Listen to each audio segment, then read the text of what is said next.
Single dad follows paralyzed poor girl who always asks for leftovers, and he saw a secret so powerful that would shatter everything he thought he knew about strength, about survival, about love. Two broken people, one impossible discovery, and a truth that would prove that sometimes the most extraordinary heroes are the ones the world has forgotten. Before we continue, please tell us where in the world are you tuning in from? We love seeing how far our stories travel. The pickup truck's headlights cut through the November darkness as Theo Johnson kept his distance, watching the woman in the wheelchair move steadily down West 25th Street. His hands gripped the steering wheel tighter than necessary, knuckles white against the worn leather. What was he doing? Following someone felt wrong, invasive, crossing boundaries he'd normally respect. But something in his gut wouldn't let him drive away. Not tonight. Not after seeing how exhausted Vanessa had looked when she'd finally returned to his diner after missing 3 straight Tuesdays. 3 weeks of worry. 3 weeks of wondering if she was okay, if she was eating, if she was even alive. The wheelchair's wheels caught the glow from a street lamp as Vanessa turned left onto a side street. Theo slowed his truck, maintaining distance. He'd been giving her leftover food from his diner every Tuesday evening for nearly 2 months now. It had started simple, a container of meatloaf and vegetables, food that would have gone to waste anyway. But somewhere along the way, those Tuesday encounters had become more than charity. They'd become conversations, glimpses into a life that had been shattered 3 years ago on the I-90 when a drunk driver crossed the median and destroyed everything Vanessa had worked for. She'd been a nurse at Metro Hospital, had dreams of going back to school for her master's degree, had a fiancé, a career, a future. The accident took her legs, and somehow even worse, it had taken everything else too. The fiancé left, the savings disappeared into medical bills, the career ended, and Vanessa, proud, intelligent, kind Vanessa, had been left alone to survive on a disability. Check that barely covered rent for a studio apartment 15 blocks east of his diner. 15 blocks she rolled every Tuesday just to ask for leftovers. Theo's chest tightened as he watched her navigate a broken sidewalk with practiced efficiency. The neighborhood was deteriorating around her. Boarded windows, graffiti-tagged walls, abandoned lots where businesses used to thrive. This wasn't the Cleveland he wanted anyone traveling through after dark, much less a woman alone in a wheelchair. Where was she going? He thought about his own losses as he followed her. Laura's face flashed through his mind. Her smile the morning she'd kissed him goodbye, before that last drive on Route 90. The distracted driver who'd swerved into her lane on a rainy October evening 3 years ago. The phone call that had ended his world, and left him as both father and mother to 7-year-old Trevor. Maybe that's why he cared so much about Vanessa. They were both survivors of the same stretch of highway. Both left behind to figure out how to keep breathing when the person you thought you'd be had died along with your dreams. The diner had been Laura's vision, a cozy neighborhood spot where everyone knew your name and your favorite breakfast order. Keeping it alive meant working 16-hour days while Trevor stayed with his sister across town. It meant exhaustion that seeped into his bones. It meant loneliness that never quite lifted. But it also meant honoring her. And somehow giving food to Vanessa every Tuesday had started to feel like part of that honor. Like Laura would have wanted him to see the people others overlooked to help the ones struggling in silence. Vanessa turned down an alley and Theo's concern spiked. He parked the truck, killed the engine, and continued on foot. His work boots were quiet against the cracked pavement as he moved through shadows that smelled of decay and neglect. The alley opened into a lot dominated by an old warehouse, its windows dark and lifeless, weeds growing through fractures in the concrete foundation. It looked abandoned, the kind of place the city had forgotten about, left to rot while developers argued about what to do with the land. Vanessa rolled up to a side door and knocked twice. Sharp, deliberate sounds that echoed in the cold air. She was meeting someone. But who and why here? Theo's mind raced through possibilities. None of them good. Was she in trouble? Was someone exploiting her desperation? Had she gotten involved in something dangerous just to survive? The door opened just a crack at first, then wider. Vanessa said something too quiet for Theo to hear, and then she was inside, the door closing behind her with a heavy metallic sound. Theo stood frozen, torn between respecting her privacy and the overwhelming need to know she was safe. 5 minutes passed, then 10. The warehouse remained dark and silent from the outside, giving away nothing. He couldn't just leave. Not now. Theo approached the door and tested the handle. It turned easily unlocked.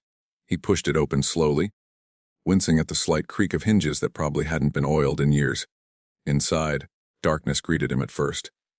Then his eyes began adjusting, and he saw the soft glow of battery-powered lanterns scattered throughout the space, creating pools of warm light in the shadows. And then he saw something that stopped him completely. The warehouse hadn't been abandoned at all. It had been transformed. Makeshift beds lined the walls. Old mattresses placed on wooden pallets covered with clean sheets and actual pillows. Medical supplies were organized on shelves made from cinder blocks and plywood. A table in the corner held boxes of bandages, bottles of medication, rolls of gauze.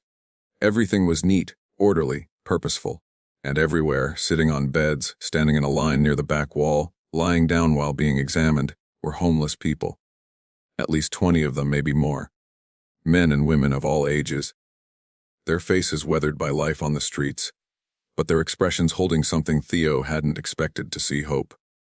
And in the center of it all, moving between patients with focused determination, was Vanessa. She still sat in her wheelchair, but she'd transformed into someone else entirely. A stethoscope hung around her neck. A blood pressure cuff rested in her lap. She was listening to an elderly man's chest, her face concentrated and professional. "Take deep breaths for me, Mr. Harrison." That's good. Hold it. "Now breathe out slowly." She moved the stethoscope to different positions on his back, listening intently. "Your lungs sound much better than last week. The congestion is clearing up. Keep taking those antibiotics I gave you, okay? All of them, even after you start feeling better." The elderly man nodded, relief evident on his weathered face. "Thank you, Miss Vanessa. I don't know what I'd do without you." "You'd be just fine, Mr. Harrison, but I'm glad I can help." A younger woman approached, anxiety tight across her features. She held the hand of a little girl who couldn't have been more than 5 years old. "Miss Vanessa, my daughter's rash isn't getting better. I'm scared it might be infected. Let me see her right away." Vanessa said immediately, wheeling toward them. "Come here, sweetheart. I'm going to take a look at your arm." "Okay, I promise to be gentle." Theo stood motionless near the door, his mind struggling to process what he was seeing. This wasn't possible. This couldn't be real. Vanessa, the woman who came to his diner every Tuesday asking for leftovers, the woman who looked exhausted and thin, the woman barely surviving on disability payments, was running a medical clinic for homeless people. A man in his 50s noticed Theo and approached with defensive posture. His clothes were clean but worn, his eyes sharp with protective instinct. "Who are you?" he demanded, his voice low but firm. "How did you find this place?" Before Theo could answer, Vanessa looked up from examining the little girl's rash. Her eyes went wide when she saw him standing there. The color drained from her face, then rushed back in a deep flush. "Theo, I can explain." "How long?" Theo asked quietly, moving closer. His voice came out steadier than he felt. "How long have you been doing this?" Vanessa's shoulders sagged. She finished applying antibiotic ointment to the child's arm and gently bandaged it, then wheeled slowly toward him. The other people in the warehouse watched with curiosity and concern. 8 months, maybe 9. I lose track sometimes. 9 months, Theo repeated. His mind was reeling. "You've been running a medical clinic for 9 months while asking me for food. It's not what you think." "Well, actually, maybe it is exactly what you think. I don't know anymore." The defensive man stepped closer. "Miss Vanessa doesn't have to explain herself to you or anyone else. She's saved lives here. My life. If you've got a problem with what she's doing." "Marcus, it's okay." Vanessa interrupted gently. She looked at Theo with exhaustion and resignation and something else. Maybe shame. He deserves to know. He's been helping me for weeks without knowing what I was doing with that help. She gestured for Theo to follow her to a quieter corner of the warehouse away from the patients. When they were alone, she took a deep breath. "I was a nurse before the accident. You know that part. But what I didn't tell you is that I can't work in a hospital anymore. Not because I lost my license. I still have that, but because no hospital will hire someone in a wheelchair. They say it's not about disability discrimination, that it's about patient safety and liability. But the result is the same. I can't practice the profession I spent years training for. Her hands twisted in her lap, and Theo saw the tremor he'd noticed the last time she came to the diner. About 9 months ago, I was at a shelter volunteering, just trying to feel useful. And I met this veteran named Thomas. He had an infected wound on his leg that was getting worse by the day. The shelters don't have medical staff. The emergency rooms were turning him away because it wasn't immediately life-threatening, and he didn't have insurance or ID.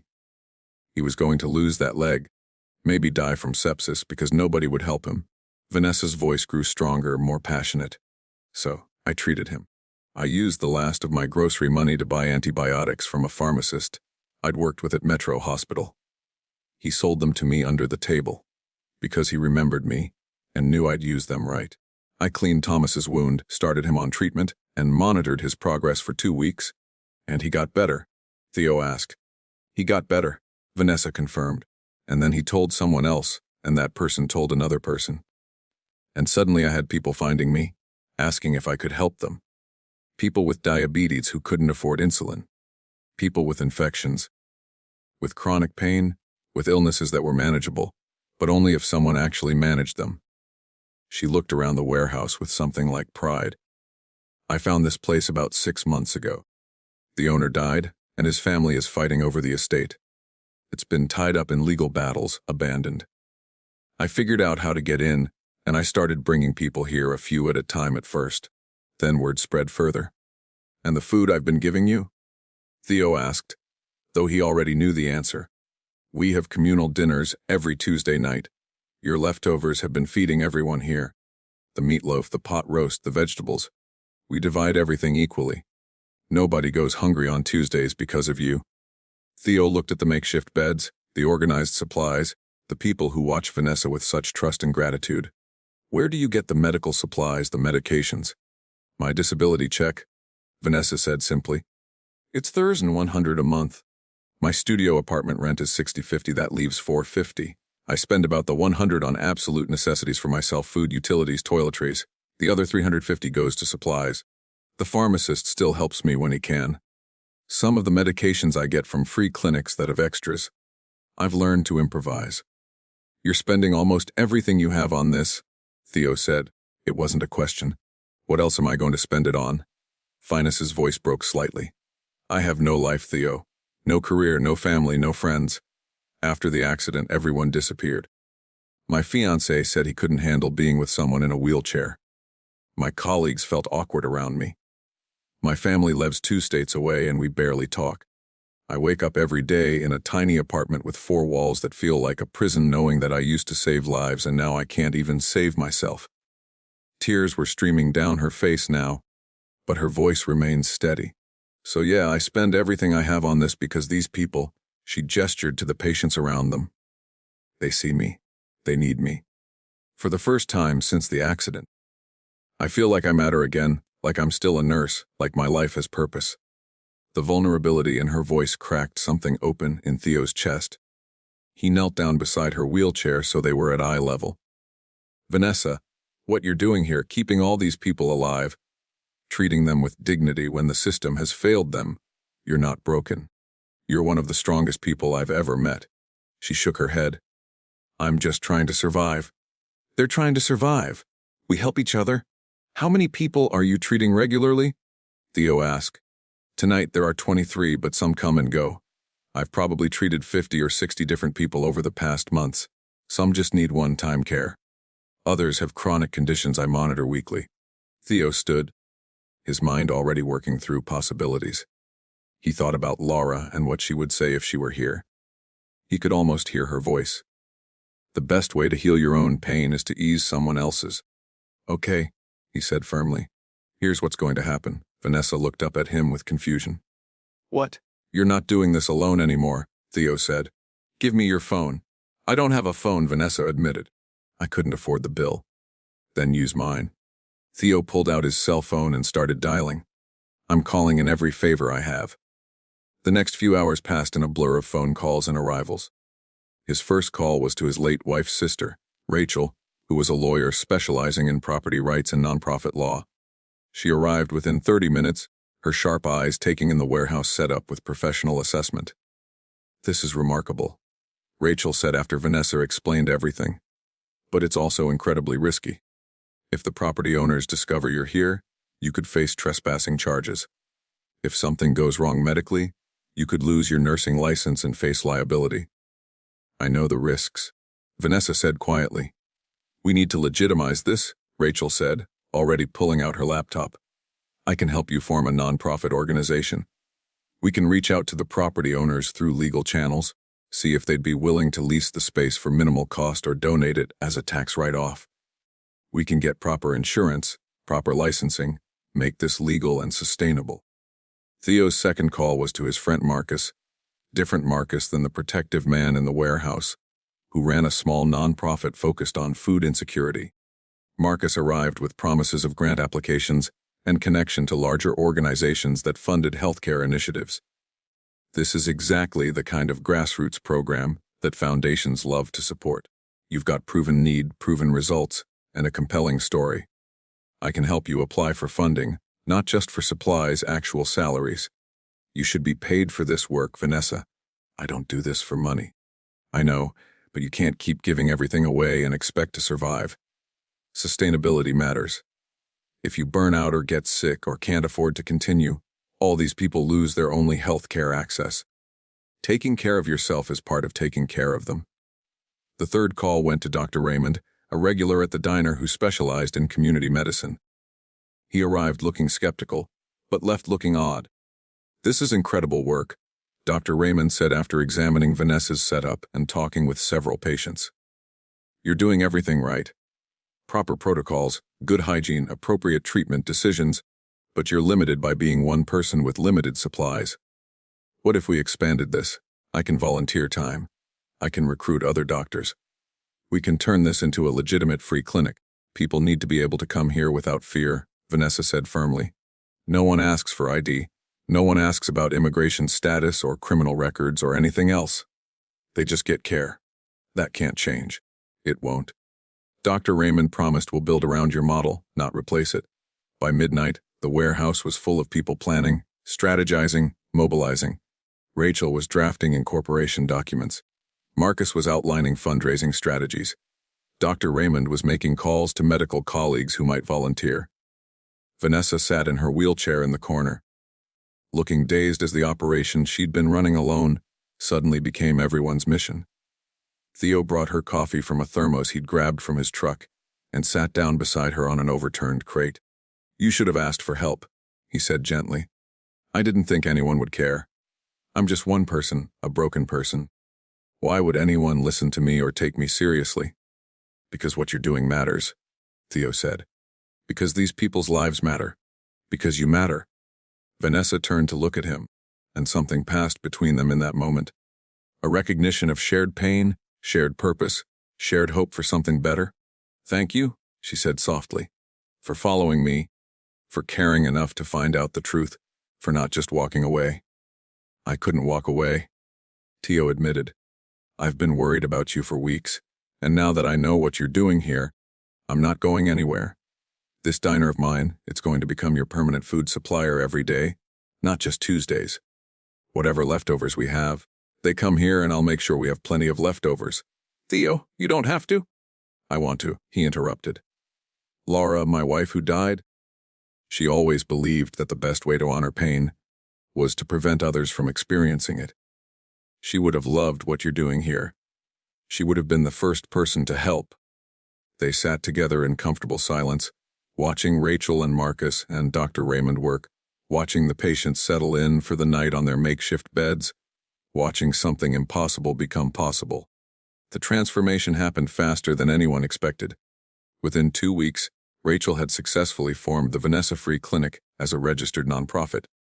The property owners, moved by the story and enticed by the tax benefits, agreed to lease the warehouse for $1,000 per year with an option to donate the building outright after 3 years. Dr. Raymond recruited 4 other doctors and 6 nurses who committed to volunteer shifts. Local medical supply companies donated equipment after hearing about the clinic. A pharmacy chain agreed to provide medications at cost. Marcus secured a $50,000 grant from a foundation focused on innovative healthcare solutions. More grant applications were pending.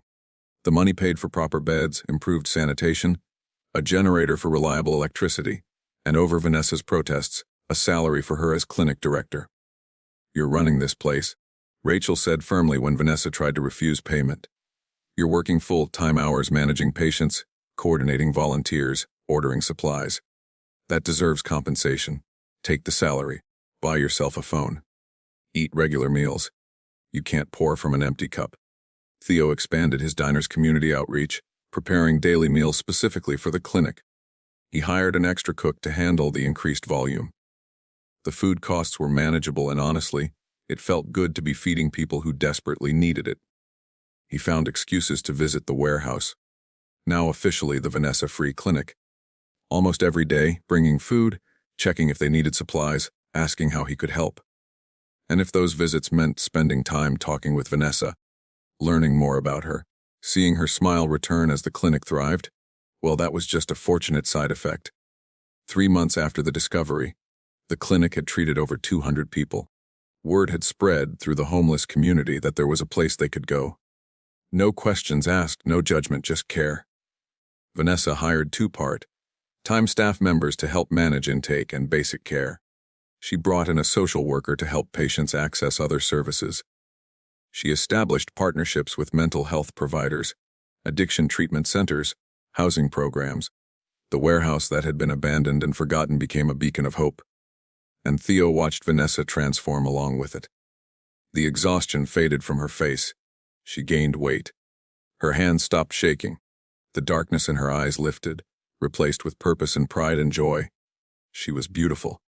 She'd always been beautiful, but now Theo could see the full force of who she was. Strong, brilliant, compassionate, determined. A woman who'd lost everything and had somehow found a way to give everything to others. He was falling in love with her. Might have already fallen.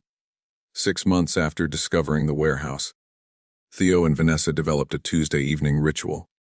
After the clinic's communal dinner, now a proper meal served on actual tables with volunteers helping prepare and serve, they would sit outside on the loading dock, drinking coffee and talking as the Cleveland sky shifted from sunset to twilight.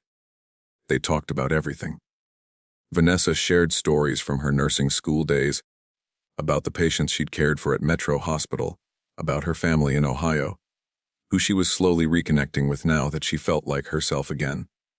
Theo told her about raising Trevor, about the guilt he carried over working so much, about Laura and the dreams they'd had for the diner.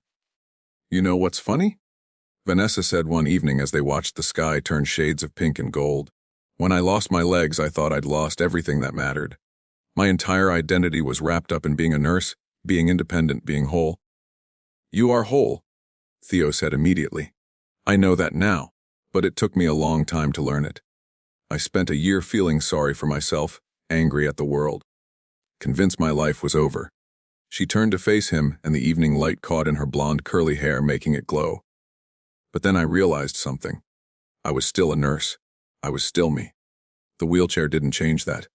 Only my perspective changed. I had to find a different way to practice, a different way to help. But the core of who I am, that never changed." "What made you realize that?" asked Theo, a veteran with an infected leg wound and nobody willing to help him. "The moment I started treating Thomas, I felt like myself again for the first time since the accident. Like I had a purpose. Like I mattered." She paused, gathering courage. "And then I met this stubborn diner owner who wouldn't let me just survive on scraps. Who gave me food with such kindness. Who talked to me like I was a person instead of a tragedy. Who made me feel seen." Theo's heart was beating faster. "Vanessa, let me finish," she said, her voice trembling slightly. "You gave me back more than leftovers, Theo.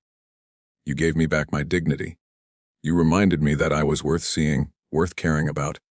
And then you followed me, which should have been creepy, but was actually the bravest thing anyone's ever done for me. And you saw what I was doing. And instead of judging me or thinking I was crazy, you helped me make it bigger and better." Tears were sliding down her cheeks now. "You gave me back myself, and somewhere along the way, I fell in love with you." The words hung in the air between them, precious and fragile. Theo reached out and took her hand, his thumb brushing across her knuckles. You did all of that yourself, Vanessa. I just paid attention. But I'm so glad I did because somewhere along the way, I fell in love with you too. You what? Vanessa's voice was barely a whisper. I love you, Theo said. The words coming easier now. I love your strength, your compassion, your stubbornness, the way you see people others ignore. The way you turned your pain into purpose, instead of letting it destroy you. He moved closer, still holding her hand. I love the way you treat every patient with dignity. The way you laugh when one of the kids at the clinic tells a joke. The way you get this fierce look on your face when someone suggests that homeless people don't deserve quality health care. I love every part of you, Vanessa. Even the parts that don't work, she asked, vulnerability raw in her voice. Especially those parts, Theo said firmly. Because they taught you empathy. Because they put you on a path that led to helping hundreds of people. Because they brought you to my diner asking for leftovers. And that's how I found you. He cupped her face gently in his hands. You're not broken, Vanessa. You're perfect. And if you'll have me, if you'll have us, because Trevor absolutely adores you, I'd like to spend the rest of my life proving that to you. Fresh tears spilled down Vanessa's cheeks, but she was smiling now, radiant and joyful. I love you, too, Theo Johnson. I think I have for months. Maybe since that first Tuesday when you brought meatloaf and didn't make me feel ashamed for asking. When Theo kissed her, it was gentle and sure and full of promise. The Cleveland evening wrapped around them like a blessing. Two people who had been broken finding wholeness in each other. Two hearts that had been shattered, learning to beat and sink. When they finally pulled apart, both were smiling through tears. So, Vanessa said, her voice shaky with emotion and laughter. What happens now? Now, Theo said, we figure out this life together. You, me, and Trevor. We keep running the clinic. We keep feeding people at the diner. We keep building something beautiful from all these broken pieces. I like that plan, Vanessa whispered. They sat together as the sky darkened and stars began to appear, hands intertwined, hearts full, grateful for Tuesday evenings and leftover meatloaf, and the mysterious ways that love finds us when we're brave enough to follow where compassion leads. 1 year later, Vanessa moved into the apartment above Johnson's Corner diner with Theo and Trevor. The space was cramped, but perfect, full of laughter and home, cooked meals, and the kind of chaos that only a family can create. Trevor adored Vanessa. She helped him with homework at the kitchen table, told him stories about her nursing adventures, taught him about compassion and resilience in ways that made him understand why his dad loved her so much. The Vanessa Free Clinic continued to thrive, expanding its services to include dental care, mental health counseling, and job placement assistance. It served over 500 people in its first full year of operation. Vanessa was featured in local news stories, recognized by the mayor, invited to speak at healthcare conferences about innovative community-based care. But her favorite part was still the Tuesday evening communal dinners when everyone gathered around tables loaded with food from Theo's diner and shared stories and laughter, and the simple dignity of a good meal with people who cared. Theo continued running the diner, but it had become more than just a business. It was a community hub, a place where everyone belonged. The factory workers who came for dawn coffee, the elderly regulars who lingered over pie, the clinic volunteers who grabbed sandwiches between shifts, the formerly homeless patients who stopped by to update Vanessa on their progress. The diner's back wall now featured photos of clinic patients who had agreed to share their success stories. Thomas, the veteran, who'd regained his health and found housing. The young mother whose daughter's rash had healed and who now volunteered at the clinic herself. Mr. Harrison, whose lungs had cleared and who led a weekly support group. Every photo was a reminder that paying attention matters. That following your instincts when you sense someone needs help can change everything. That love often begins with simple kindness. On Tuesday evenings after the dinner rush ended and the clinic quieted down, Theo and Vanessa still had their ritual. Coffee on the loading dock, watching the sky shift colors, talking about their day. Sometimes Trevor joined them, sitting between them, asking questions about the stars or the patients, or when he'd get a baby brother or sister. Soon, Vanessa would say, exchanging a private smile with Theo, maybe soon. Those evenings were precious moments of peace and contentment, in lives that had once been defined by loss and struggle. Do you ever think about how we found each other? Vanessa asked one Tuesday evening as the sunset painted Cleveland in shades of orange and purple. All the time, Theo admitted. I followed you because I was worried. I never imagined I'd discover someone running a secret medical clinic in an abandoned warehouse. And I never imagined that asking for leftovers would lead to falling in love with the man giving them to me, Vanessa said. She leaned her head against his shoulder. We're quite a pair, aren't we? Both broken by the same highway. Both trying to honor the lives we lost by helping others. Not broken anymore, Theo said firmly. He kissed the top of her head. Healed. Whole together. Together. Vanessa echoed, and the word felt like a promise. Sometimes the most profound discoveries come from paying attention to the people the world overlooks. Sometimes heroism doesn't look like we expect. It looks like a woman in a wheelchair treating forgotten people in a warehouse, and a grieving father brave enough to follow his heart. Theo and Vanessa's story reminds us that endings can become beginnings. That loss can lead to love. That the strongest hearts are often the ones that have been shattered and reformed. That sometimes following someone who asks for leftovers leads it to discover the future you didn't know you were searching for. The diner's neon sign flickered on as evening settled over Cleveland. Inside, a family gathered around a table. Outside, a clinic full of patients rested safely, knowing they mattered.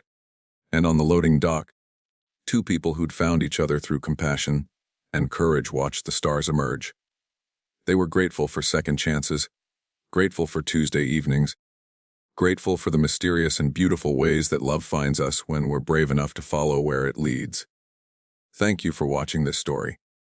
If it moved you, please like, comment, and subscribe to Everbell Stories for more tales that remind us of the beauty in humanity. What would you have done in Theo's place? Let me know in the comments below. Until next time, remember, the most extraordinary people are often the ones the world has forgotten. Don't forget to see them.